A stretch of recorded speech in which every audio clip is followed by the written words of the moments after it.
Bienvenue sur le podcast du site cétacé.info, le site pour découvrir, s'informer et échanger sur les baleines, dauphins, cachalots, orques et marsouins. Je suis votre guide aujourd'hui. Et je suis là pour partager quelques éclairages sur notre sujet du jour. Alors aujourd'hui, on plonge dans le monde du rorqual commun, Balaenoptera physalus. C'est un animal fascinant, hein? Le deuxième plus grand sur Terre, Absolument. et c'est aussi la seule baleine à fanon qui vit toute l'année en Méditerranée. C'est important de le souligner. Exactement. On va donc explorer un peu qui il est, comment il vit, et puis aussi les défis auxquels il est confronté. Pour commencer, physiquement, qu'est-ce qu'il caractérise?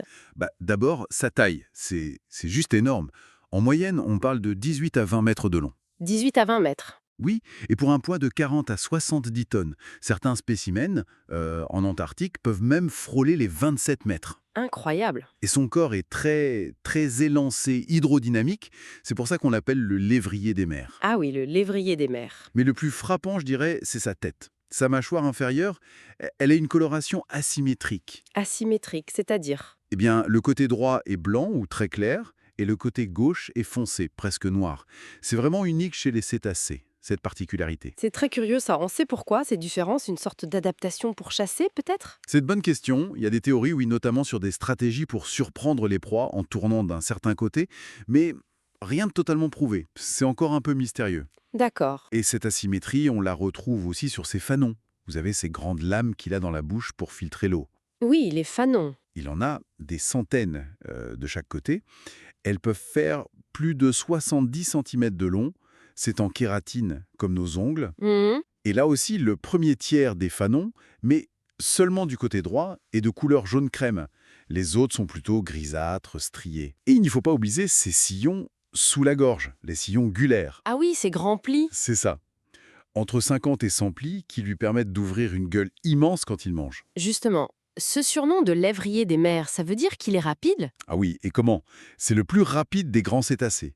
Sa vitesse de croisière, c'est entre 6 et 15 km/h, bon ça c'est tranquille. D'accord. Mais il peut le faire des pointes à 40, même 48 km/h.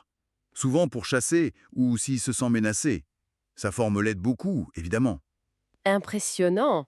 Et il plonge aussi, hein? Oui, assez profond. Jusqu'à 500 mètres et il peut tenir en apnée 15 voire 20 minutes. 20 minutes. Et quand il remonte respirer, son souffle, on le voit bien, ça fait une colonne d'eau de 4 à 6 mètres de haut. Donc, cette vitesse, cette capacité à plonger, ça lui sert pour se nourrir, j'imagine. Comment il fait avec ses fanons? Exactement. Il a une technique assez spectaculaire, l'engouffrement. L'engouffrement. Oui, il accélère, disons, vers 11 km/h, et là, il ouvre sa gueule en grand, ses sillons se déploient, et il aspire une quantité d'eau et de nourriture absolument énorme. On parle de 70 mètres cubes d'un coup. 70 mètres cubes. C'est difficile à visualiser. C'est énorme, oui. Imaginez une petite piscine. Ensuite, il utilise sa langue, qui est très grosse et élastique, pour expulser l'eau à travers les fanons. Et les fanons, eux, ils retiennent la nourriture comme un tamis. Et il mange quoi principalement? Alors en Méditerranée, c'est surtout du krill, ces petites crevettes minuscules. D'accord, du krill. Ailleurs dans le monde, ça peut être aussi des petits poissons qui vivent en banc. Et pour tenir le coup, un adulte doit manger, tenez-vous bien, près de 2 tonnes de nourriture par jour. 2 tonnes. Par jour. C'est fou. Oui, ça représente environ 70 séances de filtration, d'engouffrement par jour. C'est un travail à plein temps. Et côté reproduction, vie sociale, comment ça se passe pour ce géant? La maturité sexuelle arrive assez tard, vers 6-7 ans pour les mâles, un peu plus tard pour les femelles, 8-9 ans. La gestation dure 11 mois. Moi, il boit environ 72 litres de lait par jour, un lait très très riche. Les naissances sont espacées de 2 ou 3 ans en général. Et niveau social, ils vivent en groupe. Plutôt solitaires en fait. La plupart du temps, on les voit seuls, dans 60% des cas, ou alors en duo, ça c'est 30%. Ah, d'accord. Mais parfois, oui, sur des zones où il y a beaucoup de nourriture, ils peuvent se rassembler. On a vu des groupes de jusqu'à 100 individus. C'est plus rare. Et ils communiquent entre eux. Oui, avec des sons très graves, des infrasons en fait. Très puissants, jusqu'à 189 décibels. On ne les entend pas, nous, mais ça porte très très loin sous l'eau, sur des centaines de kilomètres. Des centaines de kilomètres, c'est incroyable. Alors, où est-ce qu'on le trouve, ce rorqual commun? Et surtout, est-ce qu'il est menacé? On le trouve un peu partout dans le monde, des pôles aux eaux tempérées. Il y a une sous-espèce au nord, une au sud. Mais celle de Méditerranée est spéciale. Ah oui, en quoi? On pense qu'elle est résidente. Elle reste là toute l'année et elle est génétiquement différente de celle de l'Atlantique juste à côté. Intéressant. Et combien sont-ils en Méditerranée? Les estimations varient, mais on pense qu'il y en a entre 1000 et 3000. Ils sont surtout dans le bassin occidental et notamment dans le sanctuaire Pélagos. Cette zone protégée entre la France, Monaco et l'Italie. Exactement. C'est une zone clé pour eux. Et son statut de conservation, vous disiez résident, distinct, mais est-il en danger? Alors, au niveau mondial, ça va un peu mieux. Il est classé vulnérable.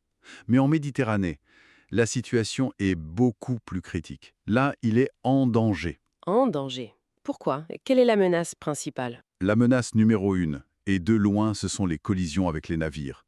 Surtout les navires rapides, comme les ferries. C'est la cause majeure de mortalité ici. On estime que plus de 10 rorquals meurent chaque année en Méditerranée à cause de ça. Plus de 10 par an. C'est énorme pour une population si petite. C'est dramatique, oui. Et ce ne sont que les cas répertoriés. Bien sûr. Et il y a d'autres menaces en plus des collisions. J'imagine la pollution. Oui, bien sûr. La pollution chimique, qui s'accumule dans leur graisse, peut affecter leur santé, leur reproduction. Il y a aussi la pollution sonore, le bruit des bateaux, qui perturbe leur communication, leur comportement. Le trafic est intense en Méditerranée. Très intense. Et puis, il y a l'ingestion de plastique, le dérangement lié à toutes nos activités. C'est un cumul de pression. Et face à tout ça, qu'est-ce qui est fait? Y a-t-il des solutions pour les protéger, notamment contre les collisions? Oui, on essaye. Il y a des systèmes qui sont développés comme RPCT. C'est un système où les bateaux, équipés, peuvent signaler la position des baleines qu'ils voient en temps réel aux autres navires dans la zone. Pour essayer d'éviter les chocs. C'est l'idée. Il y a aussi tout le travail de suivi scientifique, la photo-identification par exemple. Ça permet de reconnaître les individus grâce à leurs marques naturelles, de suivre leurs déplacements, de mieux comprendre leurs habitudes et donc d'adapter les mesures de protection. Mais c'est complexe, ça demande une coopération forte entre tous les pays méditerranéens. C'est certain. Merci beaucoup pour toutes ces explications. On réalise à quel point c'est un animal exceptionnel. Sa taille, sa vitesse, cette technique de chasse, son asymétrie unique, c'est fascinant. Oui, c'est un véritable géant des mers, avec des adaptations incroyables. Mais cette discussion montre aussi sa grande vulnérabilité, surtout ici, en Méditerranée. Nos activités en mer ont un impact direct et grave sur son avenir. Malheureusement, oui. Ça nous amène à réfléchir quand même. Ce géant qui est fait pour parcourir les océans se retrouve piégé et menacé dans une mer quasi fermée comme la Méditerranée. Quelle responsabilité ça nous donne finalement sur la manière dont on utilise cet espace maritime. Merci pour votre écoute. Retrouvez plus d'actualités sur cetacé.info et n'hésitez pas à vous abonner pour être alerté des prochains épisodes de notre podcast.